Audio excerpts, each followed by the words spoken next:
हिंदी दर्शन में आपका स्वागत है। हम कक्षा 11वीं एवं 12वीं में चलने वाली पुस्तक हिंदी साहित्य का संक्षिप्त इतिहास का अध्ययन कर रहे हैं। आज की कक्षा में हम नई कविता का अध्ययन करेंगे। नई कविता का प्रारंभ 1953 ईस्वी से अब तक माना जाता है। नई कविता उन कविताओं को कहा जाता है जिनमें आज़ादी के बाद परंपरागत कविता से आगे निकलकर नए भावबोधों की अभिव्यक्ति के साथ ही नए मूल्यों नए शिल्प विधान का प्रयोग किया और कविताएं लिखी। इस काव्य धारा के लिए नई कविता शब्द का प्रयोग, ये जो शब्द का प्रयोग है, नई कविता शब्द का प्रयोग अज्ञे के द्वारा प्रतीक पत्रिका में जून 1951 ईस्वी के तदुपरांत 1952 ईस्वी में इलाहाबाद रेडियो से भेंट वार्ता में किया था। नई कविता नाम के प्रचार प्रसार के लिए परिमल संस्था द्वारा 1953 ईस्वी में आयोजित एक संगोष्ठी में पढ़े गए कुछ लेखों के योगदान की बात कही जाती है, जिसका योगदान रहा नई कविता के रूप विधान और वस्तु तत्व। ये लेख हैं जिनको महत्वपूर्ण माना गया है नई कविता के आने के लिए, जो भारत भूषण अग्रवाल का लिखा है। नई कविता के मुक्त छंद रामस्वरूप चतुर्वेदी। नई कविता श्रोता के दृष्टिकोण से बृजेश्वर वर्मा। उन नई कविता आंदोलन को वास्तविक रूप से विकसित करने का जो श्रेय है वो श्री जगदीश गुप्त द्वारा संपादित पत्रिका नई कविता, जो कई बार परीक्षाओं में पूछी जाती है, नई कविता 1954 ईस्वी को दिया जाता है। तो ये सभी प्रश्न हैं जो कई बार परीक्षा में पूछ लिए जाते हैं। तो आइए देखते हैं नई कविता। प्रयोगवाद का विकास ही कालांतर में नई कविता के रूप में हुआ। अर्थात प्रयोगवाद का जो विकास है वह नई कविता के रूप में हुआ। वस्तुतः प्रयोगवाद और नई कविता में कोई सीमा रेखा नहीं खींची जा सकती है। बहुत से कवि जो पहले प्रयोगवादी रहे हैं बाद में नई कविता के प्रमुख हस्ताक्षर बन गए हैं। अर्थात ऐसा नहीं है कि जिन्होंने प्रयोगवाद में काव्य लिखा, प्रयोगवाद में कविताएं लिखी, उन्होंने आगे लिखना बंद किया या इस विचारधारा को नहीं अपनाया या नई विचारधारा को नहीं अपनाया।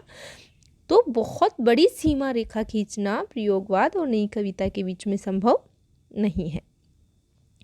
इस प्रकार के दोनों एक ही काव्य धारा के विकास की दो अवस्थाएं हैं। इस प्रकार दोनों प्रयोगवाद और नई कविता, ये दोनों एक ही काव्य धारा की दो विकास की अवस्थाएं हैं जिनको बिल्कुल अलग करके नहीं देखा जा सकता है। सन 1943 ईस्वी से 1953 ईस्वी तक की कविताओं में जो नवीन प्रयोग हुए, नई कविता उन्हीं का परिणाम है। 1943 ईस्वी से 1953 ईस्वी तक की कविता को प्रयोगवादी और 1953 के बाद की कविता को नई कविता की संज्ञा दी जा सकती है। नई कविता की पहली विशेषता जीवन के प्रति उसकी आस्था है। तो इनकी नई कविता की पहली विशेषता कौन सी हो गई? जीवन के प्रति आस्था। विशेषताओं को आपसे पूछा जा सकता है कि नई कविता की कौन सी विशेषता नहीं है या कौन सी विशेषता है। इन कविताओं में आज की क्षणवादी लघु मानववादी दृष्टि जीवन मूल्य के प्रति नकारात्मक नहीं, यानी जीवन मूल्यों को यहाँ स्थान दिया गया है। नवीन मूल्यों को, शिल्प विधान को नई कविता में स्थान दिया गया है। जीवन मूल्यों के प्रति नकारात्मक नहीं है ये कविता, सकारात्मक स्वीकृति प्रदान करती है। नई कविता में जीवन को पूर्ण रूप से स्वीकार करके उसे भोगने की लालसा दिखाई देती है। अनुभूति की सच्चाई नई कविता में दिखाई देती है। तो ये सभी विशेषताएं नई कविता की हो जाती है। जीवन के प्रति आस्था, क्षणवादी लघु मानववादी दृष्टि, जीवन मूल्यों के प्रति नकारात्मक दृष्टिकोण ना होना, सकारात्मक दृष्टिकोण होना, अपने जो जीवन को है वो भोगने की लालसा, अनुभूति की सच्चाई यहाँ देखने को मिलती है। समाज की अनुभूति कवि की अनुभूति बनकर ही कविता में व्यक्त हुई है। नई कविता जीवन में एक एक क्षण को सत्य मानती है। नई कविता क्या करती है, जीवन का एक एक क्षण जो है उसे सत्य मानती है और उस सत्य को पूरी हार्दिकता और पूरी चेतना से भोगने का समर्थन करती है। उसे भागने की परमिशन नई कविता नहीं देती है, उसको भोगने की परमिशन नई कविता देती है। नई कविता में जीवन मूल्यों की फिर से नए दृष्टिकोण की व्याख्या की गई, यानी जीवन मूल्यों की जो व्याख्या है वो नवीन दृष्टिकोण के अनुसार यहाँ देखने को मिलती है। नई कविता में व्यंग्य के रूप में पुराने मूल्यों को अस्वीकार किया गया है। लोक संपृक्ति नई कविता की खास विशेषता है। वह सहज लोक जीवन के करीब पहुंचने का प्रयत्न करती है। कुल मिलाकर नई कविता में नवीनता, बौद्धिकता, अतिशय व्यक्तिकता, ये नई कविता की विशेषताएं हैं। नवीनता, बौद्धिकता, अतिशय व्यक्तिकता, क्षणवादिता, भोग एवं वासना, यथार्थवादिता, आधुनिक युग बोध, प्रणयानुभूति, लोक संस्कृति, नया शिल्प विधान, ये सभी विशेषताएं नई कविता की आ जाती हैं। आपसे प्रश्न बनाकर पूछा जा सकता है। अब हम देखते हैं प्रयोगवाद एवं नई कविता के प्रमुख कवि।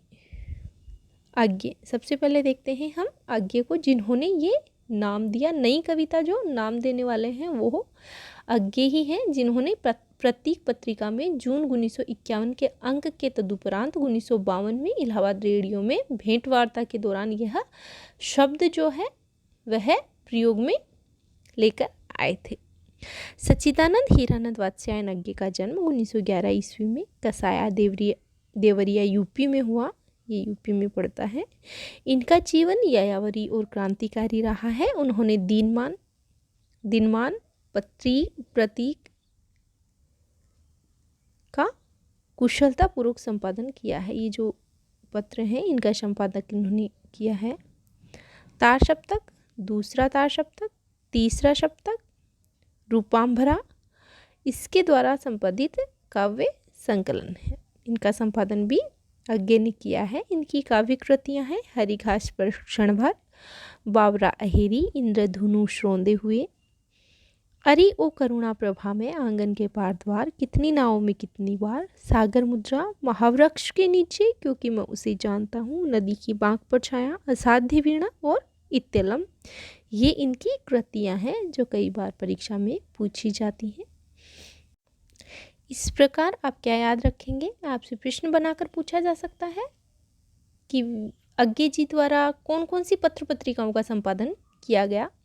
तो अज्ञे ने दीनमान जो दिल्ली से प्रकाशित होती थी और प्रतीक पत्रिका का संपादन तो किया ही, इसके अलावा इन्होंने नवभारत टाइम्स, विशाल भारत जो कोलकाता से प्रकाशित होती थी और सैनिक जो आगरा से प्रकाशित होती थी, इन सभी पत्र पत्रिकाओं का संपादन सच्चिदानंद जी ने किया है। आपसे वस्तुनिष्ठ प्रश्नों में पूछा जा सकता है कि कौन सी पत्रिका का नहीं किया है, तो सभी का नाम याद रखेंगे, विशाल भारत, दिनमान, नवभारत टाइम्स, प्रतीक और सैनिक।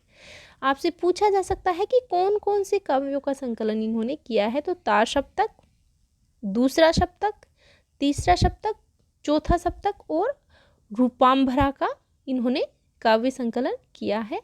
आंगन के पार द्वार रचना के लिए इनको 1964 ईस्वी में साहित्य अकादमी पुरस्कार मिला है। आंगन के पार द्वार के लिए कई बार परीक्षा में पूछा जाता है।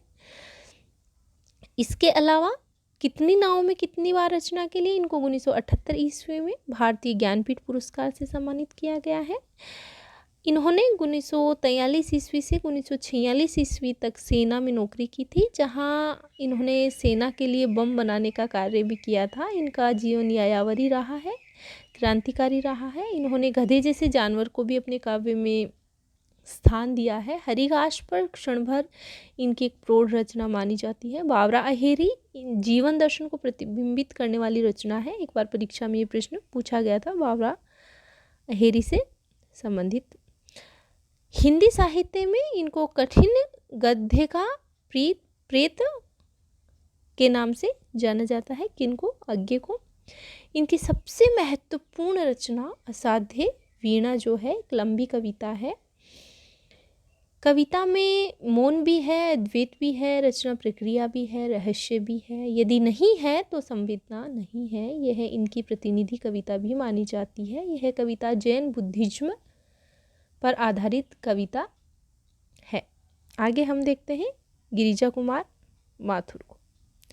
गिरिजा कुमार माथुर का जन्म मध्य प्रदेश में 1919 ईस्वी में होता है। माथुर में प्रयोग और संवेदना का बहुत सुंदर सामंजस्य है, अर्थात प्रयोग और संवेदना दोनों ही इनमें देखने को मिलती है।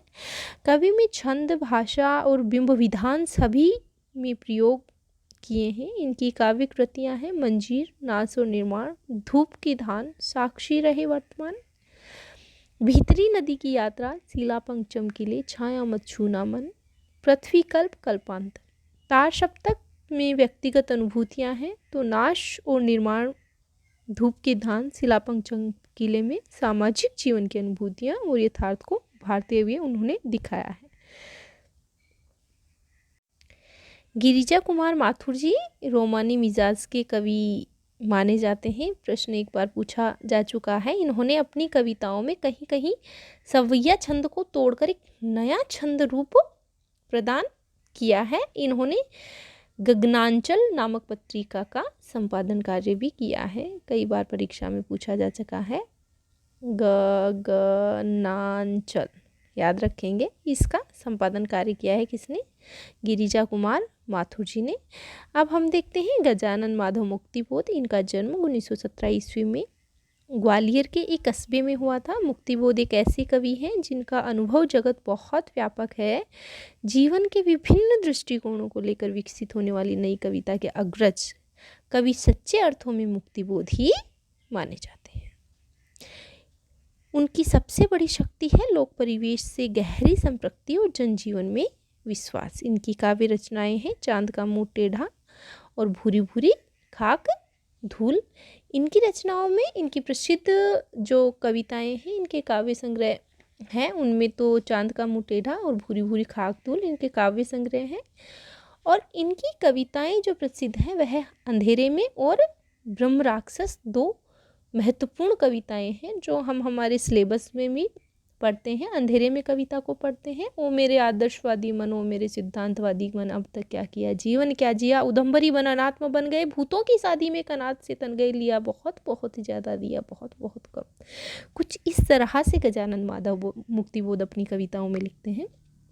इनकी कविताओं को स्वाधीन भारत का इस्पाती ढांचा कहा जाता है और इनको तीव्र इंद्रिय बोध का कवि, भयानक खबरों का कवि, फैंटेसी का कवि भी कहा जाता है। रामविलास शर्मा की तरह ये केवल अज्ञे जी की कृपा से ही तार सप्तक में स्थान पा सके थे। कवित्व कर्म में कोई विशेष उपलब्धि प्राप्त फिर भी नहीं कर पाए।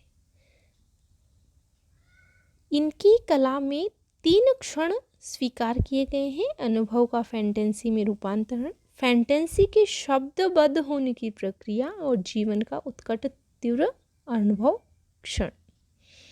इनकी एक गद्य रचना है भारत इतिहास और संस्कृति, जिसे भी आप ध्यान में रखेंगे।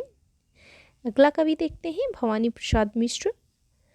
इनका जन्म 1914 में हुआ। ये सहज संवेदना के कवि माने जाते हैं। कवि की संवेदना कहीं तो बहुत सूक्ष्म और आत्मगत है, कहीं बहुत प्रत्यक्ष है। इनकी काव्य रचनाएं कमल के फूल, वाणी की दीनता, टूटने का सुख,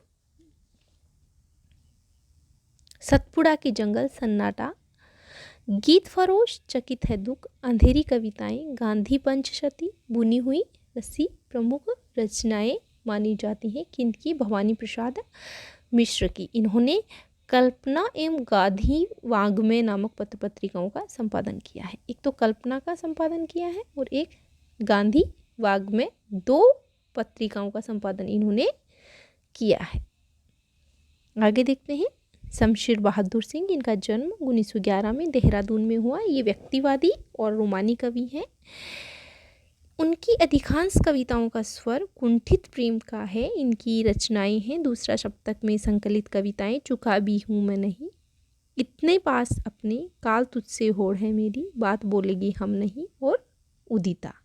ये हैं शमशेर बहादुर सिंह की रचनाएं जिनको आप याद रखेंगे। आगे देखते हैं धर्मवीर भारती। धर्मवीर भारती का जन्म 1926 ईस्वी में इलाहाबाद में होता है। ये धर्म युग के संपादक रहे हैं। भारती जी ने आदिम गंध की तड़प और लोक जीवन की रुमानी छवि की पकड़ थी। किनको? धर्मवीर भारती को आदिम गंध की तड़प और लोक जीवन की रुमानी छवि की पकड़ है, इसलिए इनकी कविताएं गीतात्मक हैं। इनकी कविताओं में लोक परिवेश की मस्ती और उल्लास के स्थान पर उदासी और सूनापन ही अधिक उभरता है। इनकी काव्य कृतियाँ हैं अंधायुग, कनुप्रिया, 7 गीतवर्ष और ठंडा लोहा और देशांतर। धर्मवीर भारती की प्रमुख रचनाओं में ठंडा लोहा, 7 गीतवर्ष, अंधायुग जो एक गीति नाट्य है, कई बार पूछा जाता है, कनुप्रिया, सपना अभी भी प्रमुख है। ये प्रारंभ में इलाहाबाद विश्वविद्यालय में हिंदी के प्राध्यापक रहे हैं। 1987 ईस्वी में इन्होंने धर्मयुग पत्रिका का संपादन किया। धर्मयुग पत्रिका का संपादक धर्मवीर भारती ने किया। कनुप्रिया रचना में राधा के परंपरागत चरित्र को नए रूप में प्रस्तुत करने का प्रयास इनके द्वारा किया गया है। राधा कृष्ण के वासनात्मक संबंधों का चित्रण इसमें पूर्ण रुचि और सजीवता के साथ किया है। आपसे प्रश्न बनाकर पूछा जा सकता है धर्मवीर भारती की पत्रिकाओं के बारे में कि इन्होंने किन 3 पत्रिकाओं का संपादन कार्य किया है। तो एक पत्रिका अलग से आपको दे देंगे जो इनकी नहीं है, और पूछ लिया जाएगा कि किस पत्रिका का संपादन धर्मवीर भारती ने नहीं किया। तो धर्मयुग, निकष और आलोचना, इन 3 पत्रिकाओं का संपादन कार्य धर्मवीर भारती ने किया है। और अब आपको चौथा जो ऑप्शन है वो दे दिया जाएगा, गगनांचल। तो ध्यान रखेंगे, गगनांचल जो पत्रिका है उसका संपादन कार्य गिरिजा कुमार माथुर ने किया था। और धर्मयुग, निकष और आलोचना, ये 3 पत्रिकाएं हैं, इनका संपादन कार्य धर्मवीर भारती ने किया था। इन्होंने सिद्ध साहित्य पर शोध कार्य किया था। साहित्यकारों की सहायतार्थ इन्होंने 1943 ईस्वी में किसने? धर्मवीर भारती ने परिमल नामक संस्था की स्थापना भी की थी। इनके द्वारा सूरज का 7वां घोड़ा रचना पर एक टीवी धारावाहिक 7 कड़ियों में प्रसारित हो चुकी है। पंख, पहिए और पट्टियाँ का संबंध किससे है? तो अंधायुग से है, जिसमें अलग अलग जो हैं वो दिए हुए हैं। और ये भी पूछ लिया जाता है कि सूरज का 7वां घोड़ा इनकी प्रमुख रचना है, जिस पर टीवी सीरियल, टीवी धारावाहिक बन चुका है। आगे हम देखते हैं जो छायावादोत्तर गद्य साहित्य है उसको पढ़ेंगे, जिसमें छायावादोत्तर गद्य साहित्य में नाटक, निबंध, उपन्यास, यात्रा वृत्तांत, सभी गद्य विधाओं को पढ़ेंगे। तो आज की कक्षा में इतना ही। धन्यवाद।